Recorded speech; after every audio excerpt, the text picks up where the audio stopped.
बिस्मिल्लाहिर्रहमानिर्रहीम। अस्सलाम वालेकुम वरहमतुल्लाहि वबरकातुहू। मेरे भाइयों और दोस्तों, नमाज जो है इबादत में से सबसे अहम तरीन इबादत है।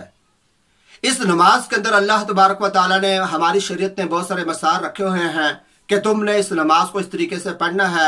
हमारे नबी अलैहिस्सलाम की मुस्तकिल अहादीस है कि तुम नमाज को सल्लू रअयतुमूनी कमा उसल्ली, कि जिस तरीके से तुम मुझे नमाज पढ़ता हुआ देख रहे हो इस तरीके से नमाज पढ़ो। बसा औकात यूँ होता है कि नमाज पढ़ते हुए हमसे गलतियां हो जाती हैं।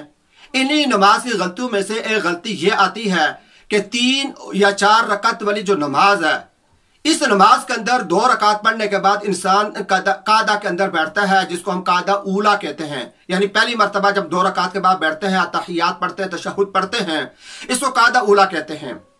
अब बसा औकात ऐसा होता है, बहुत सारे भाइयों के साथ ये मसला पेश आ जाता है कि जब वो 2 रकातें पढ़कर सजदे से सर उठाते हैं तो कादा ऊला में बैठने की बजाय वो भूलकर खड़े हो जाते हैं, यानी उनको याद नहीं रहता, कायदा उला भूल जाता है।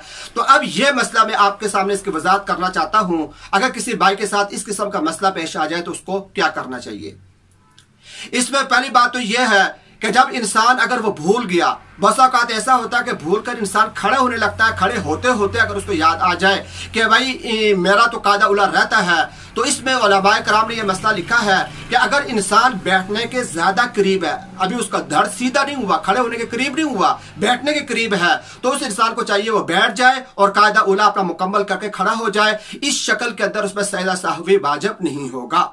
यानी वो बैठने के नजदीक था, खड़ा हो रहा था, इशारा करके वो वापस बैठ गया, तो वो बैठकर अपना कायदा उला मुकम्मल कर ले, उसमें सजदा सहवी वाजिब नहीं होगा। और अगर कोई इंसान खड़ा हो गया, भूल कर बिल्कुल खड़ा हो गया, उसको याद ही रही, उसने अल्हम्दुलिल्लाह सूरह फातिहा पढ़ना शुरू कर दी, बाद में उसको याद आया कि मेरा कायदा उला रह चुका है, तो अब उसके लिए हुक्म यह है कि वो अपनी नमाज को मुकम्मल करे और आखिर के अंदर सजदा साफ कर ले। अगर कायदा उला रह गया है तो सजदा साफ से इसका यह नुकसान पूरा हो जाएगा। ये 2 बातें तो साफ हैं। फिर तीसरे नंबर पर अगर कोई भाई ऐसा करता है कि भूल कर खड़ा हो गया, खड़ा होने के बाद उसको याद है, खड़ा हो चुका, बिल्कुल सीधा खड़ा हो चुका है, अब उसके लिए हुक्म यही है कि वापस वो कायदा उला की तरफ ना जाए, वापस बैठे ना, खड़ा हो गया है तो अब अपनी रकात शुरू कर दे और बाद में आखिर के अंदर सजदा साफ कर ले।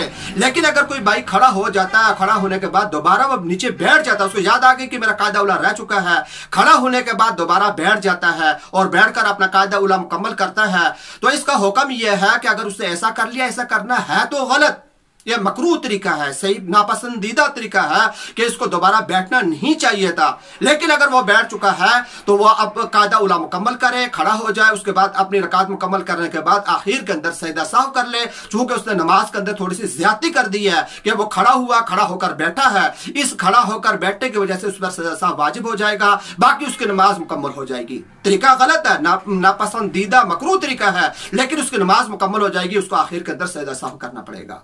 तो यह कायदा उला के बारे में जरूरी बातें हैं जो मेरे ज़हन के अंदर आ रही थी, मैंने आपके सामने शेयर कर दी हैं। अल्लाह तबारक व तआला हम सबको काबिल नमाज़ें पढ़ने की तौफीक अता फरमाए।